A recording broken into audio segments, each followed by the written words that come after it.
Halo, nama saya Nadine Fiorenza dari kelas 10 IPS. Kali ini saya berkesempatan untuk mempresentasikan mengenai perkembangan Islam di Indonesia. Selamat menyaksikan.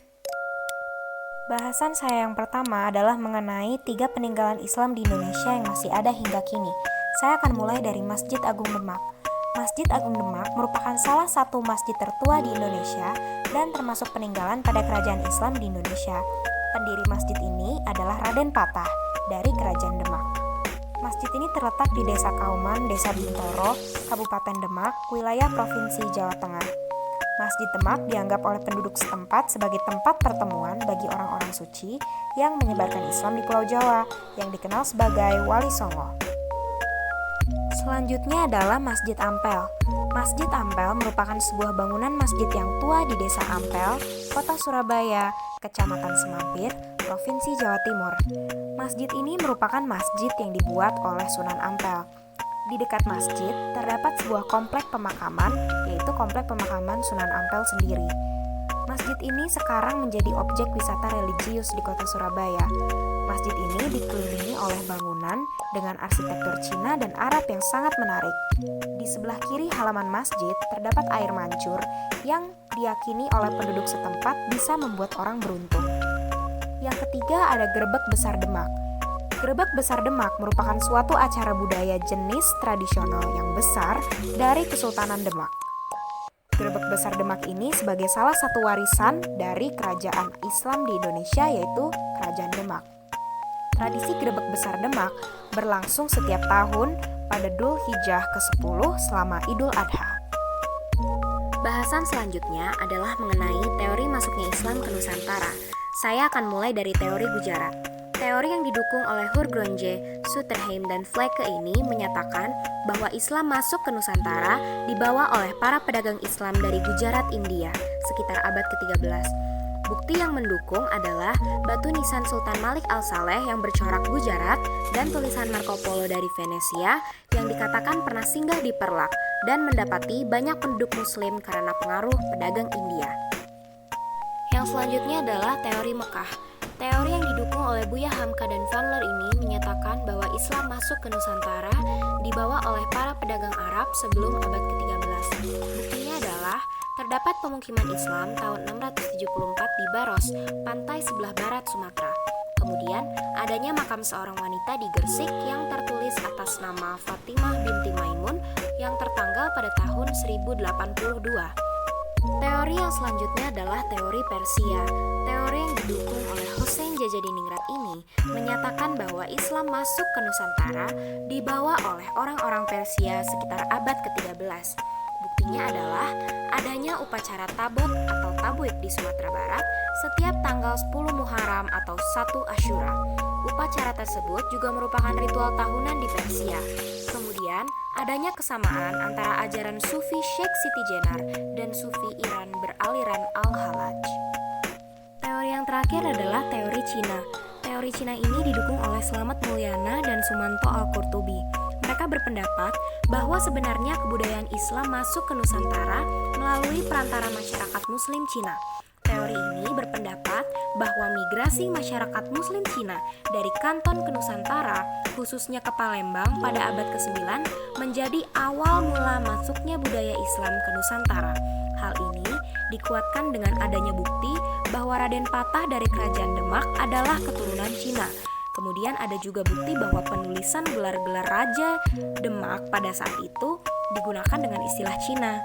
Kemudian ada juga catatan yang menyebutkan bahwa pedagang Cina lah yang pertama menduduki pelabuhan-pelabuhan di Nusantara.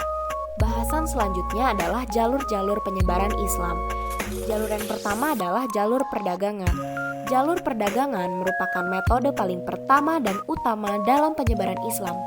Sekitar abad ke-7 sampai ke-16, para pedagang Nusantara dan pedagang asing yang beragam Islam dari Gujarat dan Timur Tengah yaitu Arab dan Persia bertemu dan saling bertukar pengaruh.